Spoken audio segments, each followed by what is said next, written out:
আল্লাহ রাব্বুল আলামিন যখন তার বিশ্ব নবীকে বললেন, আগো নবীজি এবার মানুষের সামনে তুলে ধরুন লা ইলাহা ইল্লাল্লাহু মুহাম্মাদুর রাসূলুল্লাহ, আমি আল্লাহ ছাড়া কোনো মাবুদ নাই।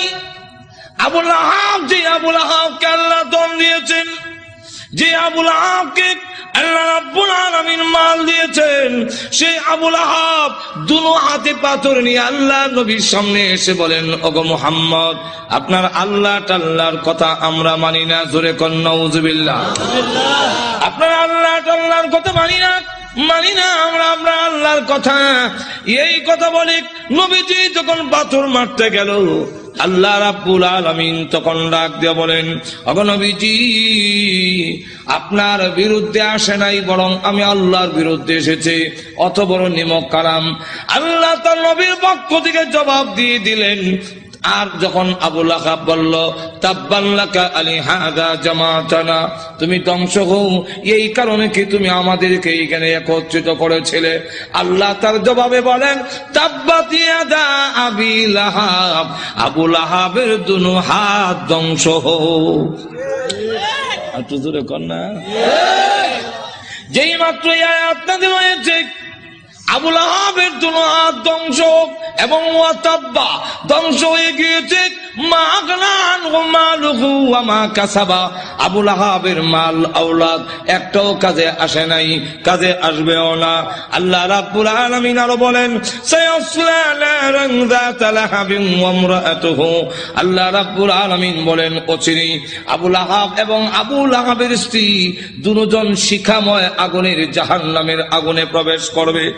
এই আয়াত নাযিল হওয়ার পরে প্রশ্ন হইতে পারে, আবু লাহাবের স্ত্রীর কথা, উম্মে জামিলের কথা কেন আনলো? মহিলার কি দোষ? মহিলার কথা উল্লেখ করেছেন হাম্মালাতুল হাতাব। আল্লাহ রাব্বুল আলামিন বলেন, ওই মহিলাটাও কি কারণ জানেননি? হাম্মালাতুন, বহন কর্মেওয়ালি। হাতাবা অর্থ হইল, মুফাসসিরিনে কালাম এর সাথে দুইটা ব্যাখ্যার মিল রেখে মুফাসসিরিনে কালাম বলেন, একটা ব্যাখ্যা হইল লাকড়ি, আর একটা ব্যাখ্যা হইল সুগুল করি। ওই আবু লাহাবের স্ত্রী গড়ে গড়ে যেতে গিয়া বলে, তোমরা কারা গো? মুহাম্মদ আমাদের ভাতিজা এবং আমার বিয়াই, আমি তার সম্পর্কে ভালো করে জানি, তোমরা তার কাছে যাইও না, সে পাগল, তার কাছে তোমরা যাইবা না। আল্লাহর নবীর বিরুদ্ধে গড়ে হেঁটে গিয়া বলে, মুহাম্মদ পাগল, তার কাছে যাইও না। আল্লাহর নবী ডাক দিয়ে বলেন, প্রভু গো, আমার আপন চাচি এবং আমার আপন লোকগুলো যদি এইভাবে অপপ্রচার করে, আমি দাওয়াতের কাজ কেমনে করব? আল্লাহ ডাক দিয়ে, নবীজি, ভয়ের কোনো কারণ নাই, মানুষের দিলের মালিক আমি আল্লাহ। আপনার বিরুদ্ধে যারা গিয়া উস্কানি দিবে এবং বলবে পাগল, এদের দিল আমি আল্লাহ ঘুরাইয়া দিব, অটোমেটিক এরা আপনার কাছে হাজির হয়ে যাবে। ঠিকই দেখা গেল, যাদের কাছে গিয়া বলে মোহাম্মদ পাগল, মোহাম্মদ পাগল, বলে হ্যাঁ, তুই বড় বড় নেত্রী নামছে কেন? নেত্রী নামছে কেন? এতে বোঝা যায় পাগল ও ছোট পাগল না, অনেক বড় পাগল, অসাধারণ পাগল। চলো একটু পাগলটা দেখে আসি। পাগল দেখতে এসে দেখা দেখে আল্লাহর নবীর নুরানি চেহারা এত সুন্দর, খানায় কাবার সামনে দাঁড়ায় কোরআন শরীফ পড়ে, নবীজির চেহারার আলোতে কাবা ঘরের দেওয়াল আলোকিত হয়ে গেছে। না, এই সুন্দর চেহারার লোক কোনদিন পাগল হতে পারে না। আবার কি জানে পড়ে, একটু শুনি। নবীজির কোরআন তেলাওয়াত এত মধুর তেলাওয়াত, শুনি না, না এই তেলাওয়াত কোন পাগলের হইতে পারে না। والشمس وضحاها والقمر إذا تلاها والنهار إذا جلاها والليل إذا يغشاها। পিছন থেকে তারা কর, এই লোক কোনদিন পাগল হতে পারে না, তিনি আল্লাহর পয়গম্বর, কালিমা করে মুসলমান হয়ে গেছে। তো উম্মে জামিল সে বদনাম করে আল্লাহর নবীর বিরুদ্ধে, এবং লাকড়ি এনে প্রতিবন্ধকতা সৃষ্টি করে যখন বাধা দেয়, এই অবস্থায় আল্লাহ রাব্বুল আলামিন বলেন আবু লাহাবের স্ত্রীও জাহান্নামের ভিতরে প্রবেশ করবে। যেই মাত্র এই আয়াত নাজিল হয়েছে, তখন আবু লাহাবের স্ত্রীও হাতের মধ্যে পাথর নিয়ে কোমর ও কাপড় বেঁধে রসুলের উপরে হামলা করার জন্য খানায় কাবার দিকে যখন ধাবিত হচ্ছে, আবু বকর সিদ্দিক বলেন, ইয়া রাসূলুল্লাহ, ওই দেখেন আপনার চাচিও বিয়াইও উম্মে জামিল হাতের মধ্যে পাথর, কোমরের মধ্যে কাপড় বান্ধা, এতে বোঝা যায় মহিলা হামলা করবে। একজন মহিলা যদি হামলা করে, ইজ্জত আর তাহে কই। অগণবীজি আবার উনি আপনার মুরব্বী, ওনার ধাক্কা দেওয়া তো যাবে না। আর মহিলা তো এমন এক জিনিস, এমন বিপজ্জনক, ধাক্কা যদি দেন ফিরে বের লেগে বিপদটা তো আপনার হলো। আমার এমন লক্ষ্য করে দেখেন, উম্মে জামিল সে পাথর লেগে গেছে, রসুলকে মারবে, কেমন হাওয়া। আবু বকর সিদ্দিক বলেন, অসুবিধা হইতেছে না তো? আরো অসুবিধা হইতেছে, শেষ করে দেন। আমার লক্ষ্য করে দেখুন, পাথর নিয়ে আল্লাহর নবীকে মারার জন্য যখন গিয়েছে, আবু বকর সিদ্দিক রাদিয়াল্লাহু আনহু বলেন, নবী গো, আপনার চাচি এবং বিয়াই পাথর নিয়ে আসতেছে, এমন কি করি? নবীজি ডাকলেন, আবু বকর, চিন্তার কোনো কারণ নাই, আমি মহান আল্লাহ কোরআন পড়ব, মহান আল্লাহ আমার হেফাজত করবেন। এই বলে রসুল আরম্ভ করে দিয়েছেন, ইয়াসিন ওয়াল কুরআনিল হাকীম।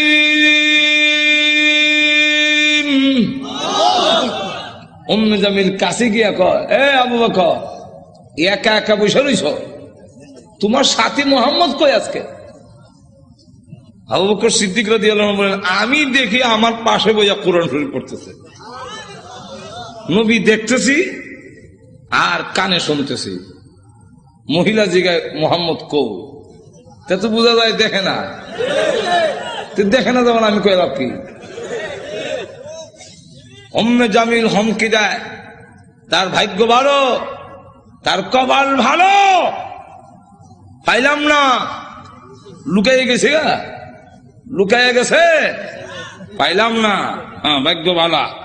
আর না আন্দাজ পাইছে না, আমার ডাবল হওয়া, ডাবল হওয়ার মানে দেশ যারা চালায়, এক সর্দারের বউ আমি, আরেক সর্দারের কন্যা। আবু জাহেল আমার বাপ, আবু লাহাব আমার স্বামী। আর ভেঙে ফেলব, ডাবল হওয়া। ডাবল হওয়ার কেমনি হইল? সব তোর ভেঙে কোয়া যায় না, বিপদ তো আছে। আমার ডাবল হওয়ার পাইলাম না, তার ভাগ্য বালা। আবু বকর সিদ্দিক বলেন, আমি দেখি তুই দেখস না, হিরো বুঝলাম না। নিবেদন করছেন ইসলামী প্রযোজনা প্রতিষ্ঠান বেতার বিতান রেডিও এন্ড সিডি সে যখন চলে গেল, আবু বকর সিদ্দিক বলেন, হুজুর আমি দেখি, সে দেখলো না কেন? আল্লাহর নবী বলেন, আবু বকর তুমি কি কোরআন শরীফ পড়ো না? আল্লাহ রাব্বুল আলামিন আগে আমাকে জানাইয়া দিয়েছেন, وَإِذَا قَرَأْتَ الْقُرْآنَ جَعَلْنَا بَيْنَكَ وَبَيْنَ الَّذِينَ يُؤْمِنُونَ بِالْآخِرَةِ حِجَابًا مَسْتُورًا।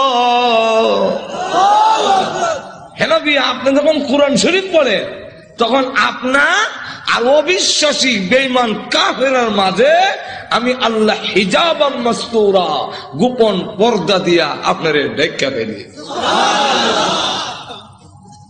রাসূল বলেন, আবু বকর গোপন পর্দাটা কি জানো? ওয়াল্লাহু আ'লামু রাসূলুহু। আল্লাহর রাসূল বলেন, আমি যেই দিকে তাকাই সেই দিকেই দেখি অসংখ্য ফেরেশতা আমাকে ঘেরাও করে দাঁড়ায় আছে।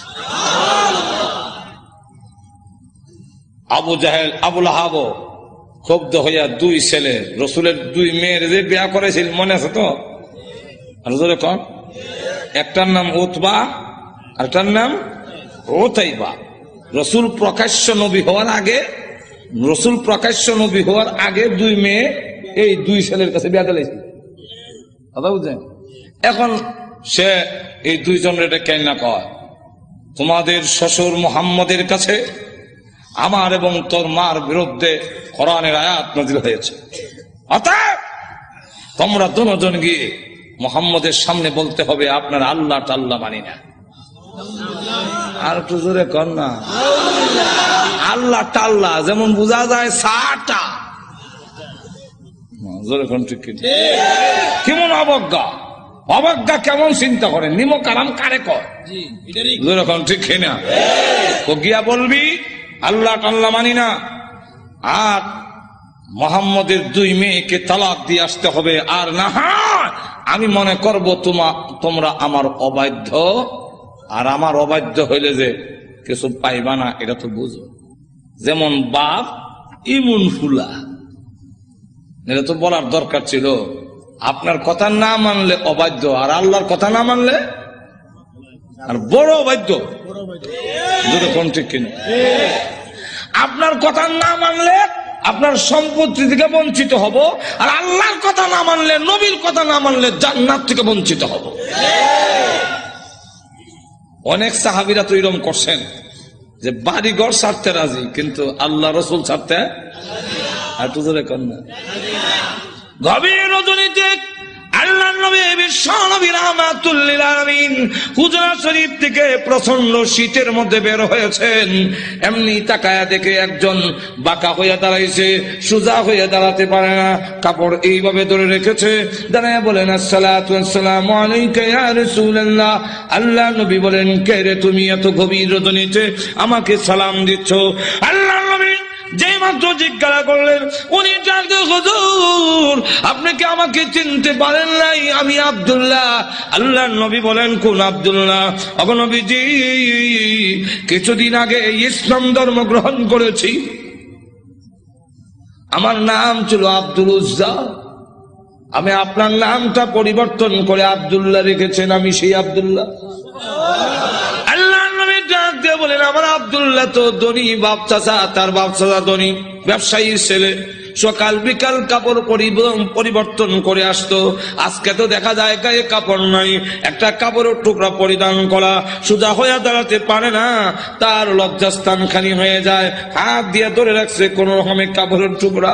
আল্লাহর নবী বলেন, আমার আব্দুল্লাহর এই অবস্থা কেন? শীতের মধ্যে তরতর করে কাঁপতেছে, কিন্তু কোনো কথা বলে না, কোনো ডাক দেয় না। নবী গো, অপেক্ষায় বসে আছি, কোন সময় আপনি বের হবেন? আপনার নুরানি চারা যদি এক নজর দেখতে পারি, তাহলে আমার অন্তরে আর কোনো দুঃখ থাকবে না।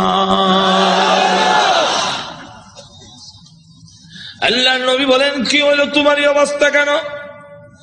আব্দুল্লাহ, হুজুর আপনার দরবারে কেন আসা যাওয়া করি? আমার চাচা আমাকে বলেছেন বাড়ি ছেড়ে দিতে হবে, আর না হয় মুহাম্মদের দরবার ছেড়ে দিতে হবে। নবী গো, আমি ঘোষণা দিয়েছি, প্রয়োজন বুঝে আপনার বাড়ি কেন তাম পৃথিবী ছেড়ে দিতে পারি, কিন্তু একটি মুহূর্তের জন্য বিশ্ব নবীর দরবার আমি ছাড়তে পারবো না। আপনারা যে আমাকে বাড়ির থেকে বের করে দিয়েছে, বের হওয়ার সময় বললো কাপড় চোপড় গুলো দিয়ে যাও, এগুলো তো আমাদের। উদ্দেশ্য হইলো আমি উলঙ্গ হয়ে গেলে এটা যাব না, লজ্জায় তখন ঘরে বসে থাকবো, আপনার দরবারে আসবো না। আমি তখন আমার চাচাকে জানিয়ে দিলাম, ওগো চাচা, কাপড় হারাতে পারি, ইজ্জত সম্মান হারাতে পারি, আমি সর্বহারা হতে পারি, কিন্তু আল্লাহর কসম ঈমান হারা এক মুহূর্তের জন্য হতে পারবো না।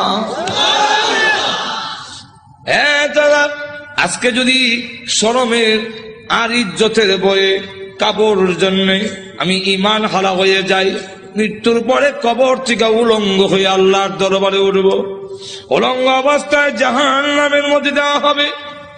ওগো আল্লাহর নবী, আমার কাপড় চোপড় গুলো রেখে দিয়েছে, আমি আমার মার সামনে দাঁড়িয়ে বললাম, মা গো, আমার মা একটা কাপড় দেন না, আমি আমার লজ্জাস্থান রেখে বিশ্ব নবীর দরবারে যাব। ওগো মা, একটা নজর যদি আল্লাহর নবীকে দেখতে পারি, তাহলে আমার মনে আর কোনো ব্যথা থাকবে না। এই বলে হুজুর আমার মা একটা কাপড় দিয়েছেন, কোন রকমের লজ্জাস্থান রেখে আপনার হুজুরের সামনে এসে বসে আছি। কোন সময় আপনি বের হবেন, আপনার চেহারা মুবারক একটা নজর দেখার জন্য বসে আছি। নবীজি তার করুণ কাহিনী শুনে বিশ্বনবী পর্যন্ত চোখের পানি রাখতে পারলেন। আল্লাহ নবী ডাক দিয়ে বলেন, আব্দুল্লাহ আমার ঘরে আয়, হুজুরের শরীফে আয়, এই নে আমার ব্যবহারের 2 খান কাপড় তোরে দান করলাম। নবীজির 2 খানা কাপড়, ব্যবহারের কাপড়ের দাম আছে না নাই? এরপর থেকে আব্দুল্লাহ জুল বাকাতাইন হয়ে গেল। খালি আব্দুল্লাহ না, এমন টাইটেল লাগছে। আল্লাহ নবী আব্দুল্লাহ বল তোর কোন আকাঙ্ক্ষা আছে নি? আব্দুল্লাহ হুজুর দুনিয়ার কোন আকাঙ্ক্ষা নাই, আপনার কাছে আমার একটা দরখাস্ত। নবীজি আপনি বলেছেন শাহাদাতের মরণ হইলে মরণের কষ্ট হয় না, আপনি বলেছেন শাহাদাতের মরণ হইলে কবর গেলে মুনকার নাকির আসে না, আপনি বলেছেন শহীদ হয়ে মরলে কিয়ামতের মাঠে কোনো হিসাব কিতাব হবে না, বিনা হিসাবে জান্নাতে যাবে। তাই আমার দরখাস্ত, ওগো নবীজি আপনি আল্লাহর কাছে বলুন আমার শাহাদাতের কামনা যেন মহান আল্লাহ কবুল করে নেন। নবীজি দোয়া করে দিলেন, দোয়া রসুলের দোয়া, হাত উঠাইতে দিরি আর তোদের কবুল হইতে। আল্লাহ নবী বিশ্ব নবী রাহমাতুল লিল আলামিন দোয়া করে দিলেন। এখন আব্দুল্লাহর জন্য দোয়া কেমন কবুল হয়ে গেছে। তবুকের যুদ্ধে গেলেন, কিন্তু তবুকের যুদ্ধটা হইল না, ফিরে আসবেন। আব্দুল্লাহ রাস্তার মধ্যে অসুস্থ হয়ে গেলেন, সেখানে তিনি ইন্তেকাল করলেন। আল্লাহ নবী ঘোষণা দিয়েছেন আল্লাহর রাস্তায় যখন মানুষ বের হয়ে যায়, রাস্তায় মারা গেল শাহাদাতের সওয়াব তাকে দেওয়া হয়। আমার আব্দুল্লাহকে গোসল দাও, কাফন পড়াও, আমি নিজে জানাজার নামাজ পড়াবো। নবীজি নিজে জানাজার নামাজ পড়াইয়া লাশ যখন কবরের দিকে নিয়ে যায়, নবীজি পিছনে পিছনে যায়, কবরের পার গেলে পড়ে ডাক দিয়ে বলে, সাহাবীরা রে কেউ কবরে নামবে না, আমি তার কবরে নামবো। নবীজি আব্দুল্লাহ রাদিয়াল্লাহু আনহুর কবরে নামে 2 কান হাত উপর দিকে বলে দিয়ে বলেন, রে আব্দুল্লাহ, সাহাবীরা দে লাশটা আমার হাতে দে। একটু জোরে কর না, দে আমার আব্দুল্লাহর লাশ আমার কোলে ছেড়ে দে। নবীজির কোলে ছেড়ে দিলে নবীজি এইভাবে লাশটা উপর দিকে উঠাইয়া আকাশের দিকে তাকাইয়া বলে, আল্লাহ আমি আব্দুল্লাহর প্রতি খুশি, তুমিও খুশি হয়ে যাও। আল্লাহ এখন আব্দুল্লাহর লাশটাকে আমার কোল থেকে তোমার রহমতের কোলে আমি স্থানান্তর করতে চাই। এই কথা শুনে সাহাবীরা গইরে কবর পার কান্না শুরু করেছেন। বিশেষ করে সাদ ইবনে আবি ওয়াক্কাস রাদিয়াল্লাহু আনহু ডাক দিয়ে বলে, মাটিতে গড়িয়ে কান্দে আর বলে, আব্দুল্লাহ রে এই লাশটা তোর না হইয়া আমার যদি হতো রে, আমার ভাগ্য কত ভালো ছিল রে আব্দুল্লাহ, এই লাশ তোর না হইয়া আমার যদি হতো, যেখানে আল্লাহর নবী বলতেছেন আল্লাহ আমি খুশি, মেহেরবানি করে তুমিও আমার আব্দুল্লাহর প্রতি খুশি হয়ে যাও। আমার লক্ষ্য করে দেখুন, এইভাবে অনেক ঘটনা সারা রাত বললেও তো শেষ হবে না। এইভাবে বাড়ি ঘর ছেড়ে দিয়েছেন আল্লাহর দিনের জন্য, ইসলামের জন্য, আল্লাহ নবীর জন্য। কিন্তু আবু লাহাবের ছেলে যেমন বাবা তেমন ছেলে উতবা আল্লাহ নবীর সামনে গিয়ে বলে, ওগো মুহাম্মদ আপনার আল্লাহ টাল্লাহ এগুলো আমরা মানি না। আর তো জোরে কর না। আর নবীজির সামনে দাঁড়ায় বলে, আপনার 2 মেয়েকে তালাক দিলাম। নবীজি তাফসীরে মাযহারিতে লেখে আল্লাহ নবীর উপরে হামলা করে টান দিয়ে জামা ছেড়ে ফেলেছে। নবীজি চোখের পানি ছেড়ে দিয়ে কাঁদলে, হ্যাঁ প্রভু আমার জামা ছিঁড়েছে, এই জন্য আমি ব্যথা পাইনি। আমি কত আঘাত খাইলাম তোমার দ্বীনের জন্য, তোমার জন্য, তোমার দ্বীনের জন্য যদি আমি কষ্ট পাই আমার তেমন কষ্ট লাগে না। ও প্রভু আমার মেয়েকে তালাক দিয়েছে, এই জন্য দুঃখ লাগে নাই, দুঃখ লেগেছে। আমার সামনে যদি তোমাকে কেউ অবজ্ঞা করে, তোমাকে অপমান করে, আমি রাসূল কখনো বরদাস্ত করতে পারি না। ভাইরা আমার, বাস্তবিকই যাদের ভিতরে ঈমান আছে, ঈমানদার কখনো দুনিয়ার সকল কিছু বরদাস্ত করতে পারে, কিন্তু আল্লাহ নবীকে অপমান করবে এই পৃথিবীর কোন মুমিন কখনো বরদাস্ত করবে না। এর নামই হলো ঈমান। জোরে কোন ঠিক কিনা? প্রয়োজন বোধে আল্লাহর জন্য, আল্লাহর নবীর জন্য, আল্লাহর দ্বীনের জন্য মুমিন তার জীবন উৎসর্গ করতে পারে, কিন্তু আল্লাহর অবমাননা কখনো মুমিন বরদাস্ত করতে পারে না। আমার আল্লাহর নবী, আল্লাহর মহব্বত নবীর অন্তরে বেশি না কম? আর তো দূরে কর না, সকলের চেয়ে বেশি না কম? নবীজি কান্দেন আর বলেন, প্রভু গো, আমার সামনে কেমনে কয় তুমি আল্লাহ টাল্লাহ, এত বড় নিমক কারাম আল্লাহ আমি কেমনে বরদাস্ত করি? আল্লাহ ডাক দেওয়ার, নবী গো, আমি বানাইছি নিজের সন্তান যদি নিজের দারিদ্র্যের টান মারে দুঃখ লাগে না? না লাগে? নিজের সন্তান যদি কিল মারে খাবলায় কষ্ট লাগে না? আপনার কষ্ট লাগে না, কিন্তু দেখবেন আপনার মা এই জিনিসটা বরদাস্ত করবে না। আপনার ছেলে আপনাকে যদি দারিদ্র্যের টান মারে আপনার কিন্তু কষ্ট লাগে না? আপনার যদি খাবলা মারে আপনার কষ্ট লাগে না? মাথা ষোলো টানে আপনার কষ্ট লাগে না? লাথি মারে কষ্ট লাগে না, কিন্তু আপনার মা যদি দেখে তখন বরদাস্ত করে না। দেখি তাহলে আল্লাহ ডাক দিয়ে বলেন,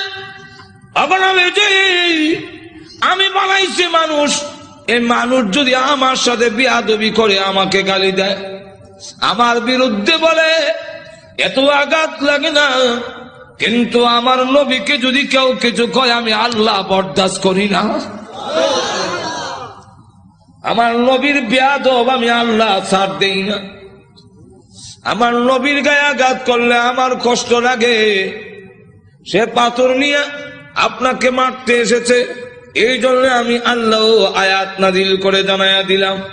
নবীজি এখন বদদুয়া করেন, আল্লাহ তোমার কুকুর সমূহ থেকে একটা কুকুরের উপরে মুসাল্লাত করে দাও, চড়াইয়া দাও। আল্লাহ আবু লাহাবের ছেলে উতবার উপরে তুমি কুত্তা লাগাইয়া দাও। আল্লাহ নবীর দোয়া হোক বদদুয়া হোক, জবান থেকে বের হতে দেরি হয়, আল্লাহর দরবারে তা কবুল হইতে একটা মিনিট দেরি হয় না। আর না হয় উমর যেখানে তরবারি নিয়ে গেলেন নবীকে মারার জন্য, ঘুরে গেল আর একদিকে, ঘরের কাছে গিয়ে শুনে, সামনে গিয়ে শুনলো যে তোমার বোনের জামাই মুসলমান হয়ে গেছে। সেখানে গিয়ে যখন ঘরের সামনে দাঁড়াইছে, শুনে ঘরের ভিতর থেকে কোরআনের আওয়াজ আসে। হ্যাঁ, কিসের আওয়াজ? আস্তে আস্তে পড়তেছে, আউযু বিল্লাহি মিনাশ শাইতানির রাজীম। উমরকে কি পড়ে কলজা দিছিল না। বিসমিল্লাহির রহমানির রহিম।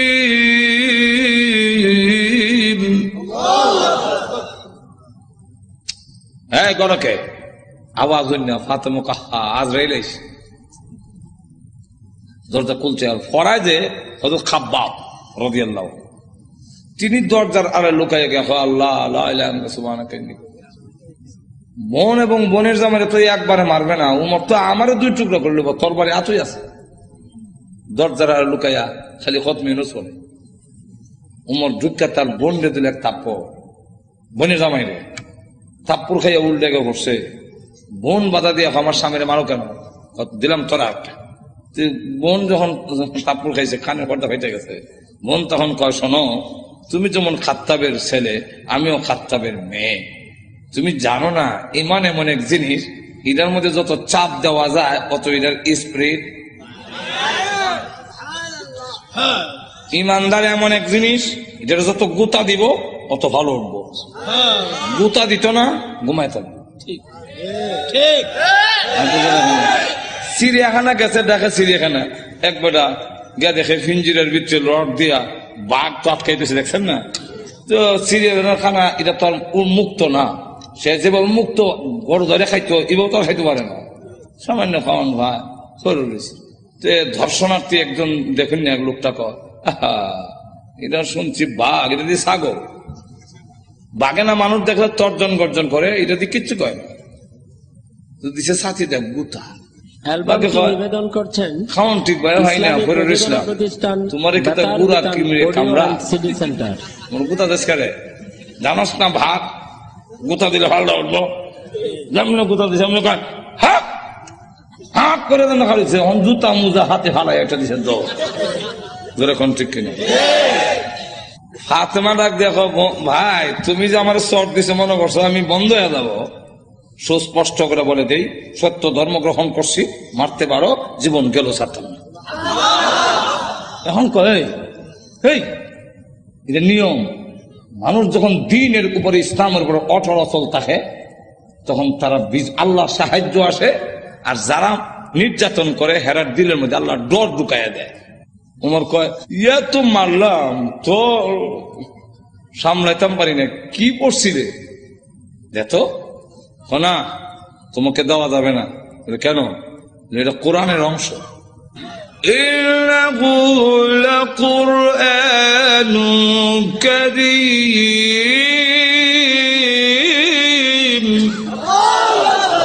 ফি কিতাবিম মাকনুন লা ইয়ামাসসুহু ইল্লাল মুতাহহারুন।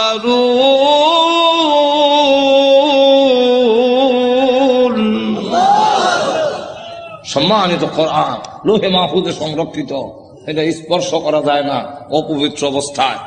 তাহলে কি করতে হবে? বলে গোসল করে আও, কাফেররা তো মুত্তা ফানি লয় না, তুমি মুত্তা পরিষ্কার হয়ে আও দিছে। এখন বেরিয়েছে কোরআন পড়ে তাহা মা আনজালনা আলাইকাল কুরআনা লিতাশকা। পড়তে পড়তে ওই আয়াত পর্যন্ত গেছে, ইন্নানি আনাল্লাহু লা ইলাহা ইল্লা আনা ফা'বুদনি।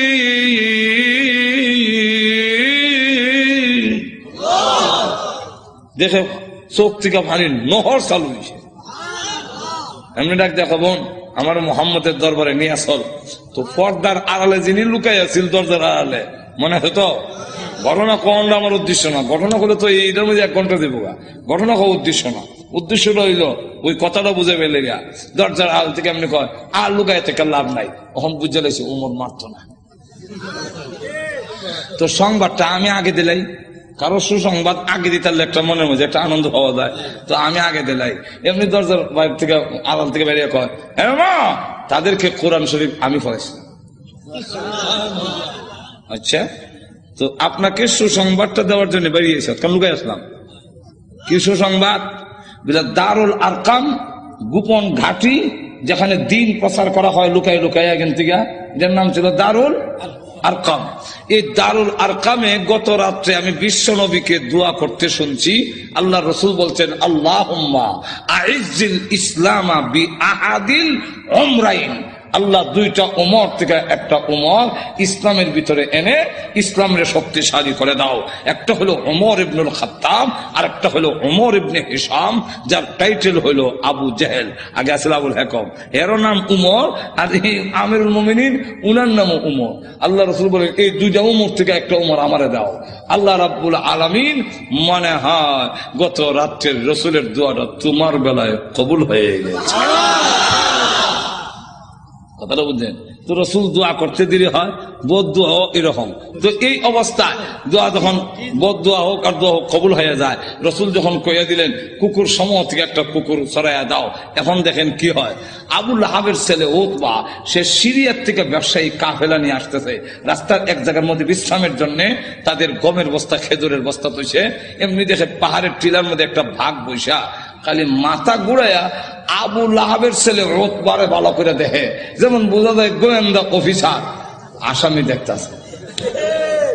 এমনি সে ডাক দিয়া কয়, ও আমার সাথীরা, বাঘ যেইভাবে আমার দিকে চায় এতে বোঝা যায় মুহাম্মদের বদদুয়া কবুল হয়ে গেছে। তো রসুল তো বলছিলেন কুকুর, এখন তো বাঘ, উল্টা দি না, উল্টা না, রসুল কুকুর দিয়া বাঘই বুঝাইছেন, হেরাও বুঝছে। এর কারণ রসুল বাঘ কইয়া কুকুর কইয়া কুত্তা বুঝাইলেন কেমনে? কুকুর মানে বাঘ, বাঘ মানে কুকুর, দুইটার একটা মিল আছে। কি মিল? চতুষ্পদ জানোয়ারের মধ্যে কুত্তা হাও আলগি দিয়া হিসাব করে, আর বাঘও হাও আলগি দিয়া হিসাব করে। তাহলে মুতায় মুতায় দুইটার একটা মিল আছে। হাইওয়াতুল হাইওয়ান নামক কিতাবের মধ্যে এই ইয়েটা দিচ্ছেন, কথা বুঝছেন? এখন আসুন, তাহলে দেখা গেল এই অবস্থায় সকলে আপনি আমাদের ছেলে, সর্দারের ছেলে, আপনার সিকিউরিটির ব্যবস্থা আমরা করবো। আপনি ভয় পাচ্ছেন কেন? সিকিউরিটি তারা করবো। সিকিউরিটি কত সিকিউরিটি বন্ধুক লইয়া খারাপ হিসেবে যায়, লোক নাই, মানুষ নাই, গেল এরকম বহুত ঘটনা। আঠুজোর এখন না, গজব আসবার হইলে ফিরাইতে পারে না। এখন দেখা গেল সিকিউরিটি দিব, তখন তারা সব গমের বস্তা বুঝলেননি আর খেজুরের বস্তা একখানে একত্রিত করে একটা উঁচা পাহাড়ের টিলার মতো মানে সেখানে জায়গা করে দিয়ে বলেন, আপনি সেখানে ঘুমান, আমরা নিচে ঘুমাবো। বাঘের নিয়ম হইল আগে যারে পায় তারে খায়, তা আমাদেরকে খেয়ে না মেরে খাবে, এর আগে তো না। ঘুমান মানুষ সব ঘুমাইছে, হ্যাঁ নাক ডাকা। যখন নাক ডাকা আরম্ভ হয়েছে, বাঘে কয় আমার যাওয়ার টাইম হয়েছে। আল্লাহ যাইবার আগে গন্ধটা তোর নাক ফিট করে দে, এই গন্ধে যারে পাবি তারে ধরবি, উল্টা পাল্টা ধরিস না। বাঘ গিয়া যতটুকু ঘুমাইছে সবটিকে চেক করে, কারণ প্রত্যেকের শরীরে আলাদা একটা ছোট সময় বাইসা যখন কোথায় গেঞ্জি রানবে, আমার গেঞ্জি রানিচ্ছেন, তখন কোন গেঞ্জি আব্বার কোনটা বাইসা বুঝতাম কেমন, আর নিলে থাপ্পর খাম উল্টা হল্টা নিলে তো নাকও লাগাইতাম, নাকও লাগাই বুঝতাম এটা আব্বার গেঞ্জি, এটা বাইসার গেঞ্জি, গন্ধের শরীরে একটা গন্ধ আছে না। তো বাঘে গিয়ে সবটিকে চেক করে গন্ধ তো মিলে না, আমার আসামি কো মাথা ঘুরাই দেখে বস্তার ঘুরে একটা ঘুমায় নাকটা খাইতেছে।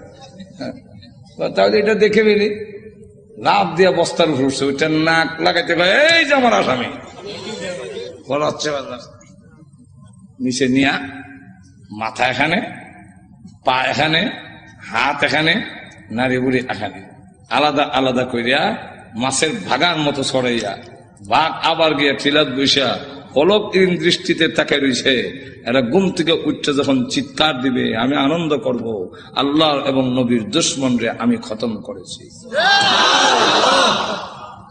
এরা ঘুম থেকে সিকিউরিটি দিও, সিকিউরিটি আমাদের শেষ করে ফেলেছে, আমি করছি। আল্লাহ তখন আয়াত নাযিল করলেন, এই হলো শানে নজরুল, আয়াত নাযিল করে বলে কুতিলাল ইনসানু মা আকফারহু,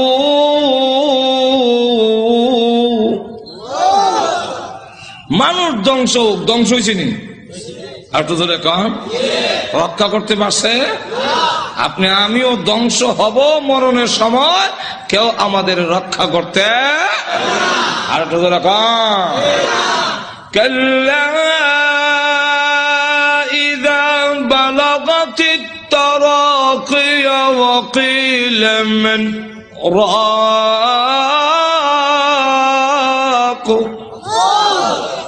যখন কন্ট্রোলারে জান আসবে কেউ রক্ষা করতে পারবে না। আল্লাহ তখন আয়াত নাযিল করে বলেন কুতিলাল ইনসান, মানুষ ধ্বংস হোক, মানুষ বড় অকৃতজ্ঞ। এখন আল্লাহ এক একটা নিয়ামতের কথা তুলে ধরে বলেন তুই যে অতিকৃতজ্ঞ হইলে একটু চিন্তা করলি না? মিন আইয়ি শাইইন খালাকা, তুই কিসের তৈরি, তোরে কি দিয়া বানানো হইলো? এটার জবাব পারবো না, কারণ আমি জানি না তুই কি দিয়ে বানিয়েছেন। এর লাগে আল্লাহ নিজেই জবাব দিচ্ছেন মিন নুতফা, নাফাক পানি দিয়ে বানাইছি, যেটা অত্যন্ত ঘৃণিত। আমি আল্লাহ এত সুন্দর করে তোরে বানাইলাম। আবার বানাইছি যে খালাকাহু ফাকাদ্দারাহু, কাদ্দারা ইউকাদ্দিরু, এটার দুইটা ব্যাখ্যা। একটা ব্যাখ্যা হইল তোমাকে এইভাবে বানাইলাম, গরু ছাগল এইভাবে না, তোমারে কুদরতি স্প্রিং দিয়ে জায়গায় জায়গায়, মানে কুদরতি স্প্রিং, জোরে কোন ঠিক কেনে কুদরতি স্প্রিং। এরপরে গরু এমনি লড়াই দাঁড়ায়, জোরে কোন ঠিক কিনা। কিন্তু মানুষ, তুমি সেলুনে গেছো চুল কাটবা, ডাইন দিকে বামে বামে, জোরে কোন ঠিক না ঠিক না। মানুষ তোর মাথা এইভাবে ঘুরাইবার মতো এই যে কুদরতি স্প্রিং দিয়ে তোরে বানাইলাম। আল্লাহ গরু কিন্তু এই ঠ্যাং ভাঙ্গিয়া পেশাব করতে পারে না, তোর আডু ভাঙতে পারো, তোর সব ভাঙতে পারো, কুদরতি স্প্রিং জায়গায় জায়গায় দিয়া আমি আল্লাহ এমন ভাবে বানাইলাম। আবার তুমি যখন বস্তা লইবা মাথা, তখন রড থেকে আরো শক্ত। জোরে কোন ঠিক না ঠিক না। খালাকাহু ফাকাদ্দারাহু, আর একটা কাদ্দারার ব্যাখ্যা হইল কাদ্দারা ইউকাদ্দিরু তাকদীরান। এর অর্থ হলো তুই অত হতাশ হওয়ার দরকার নাই, অত পেরেশান হওয়ার দরকার নাই, সুদে ঘুষে খাওয়ার দরকার নাই। তোমার কপালও তোমাকে জন্মের 50,000 বছর আগে কপাল লেখা কয়টা দোকানের মালিক অবি, এটা লেখকেই তোকে দুনিয়াতে পাঠাইছি। যার বাস্তব প্রমাণ, যার বাস্তব প্রমাণ কপালে যদি না থাকে, বিদেশি ডিগ্রি থাকলেও বাংলাদেশের এমপি হতে পারে না, এমন ঘটনা বাংলাদেশও আছে। এমন শিক্ষিত লোক আছে যে আরেক দেশও গিয়ে পড়ায়, বিদেশ গিয়ে পড়ায়, এমন বড় ব্যারিস্টার আছে বাংলাদেশও, কিন্তু বুট পায় না। আর তোদের কন্যা বাংলাদেশে এমন ঘটনাও আছে, উচ্চ শিক্ষিত, তো উচ্চ ডিগ্রি নাই, কিন্তু বাংলাদেশ সরকার প্রধান হয়েছেন। কেন হয়েছে? এটা কপাল লেখা। যেরকম ঠিক না ঠিক না। আর এটা ওই তালনাকে লেগে অত বড় ব্যারিস্টার হইয়া সংবিধান রচনা করিয়া ওই তো পারে না, খেলে না হওয়ার কারণ হইলো এটার কপাল এমপি লেখা নাই।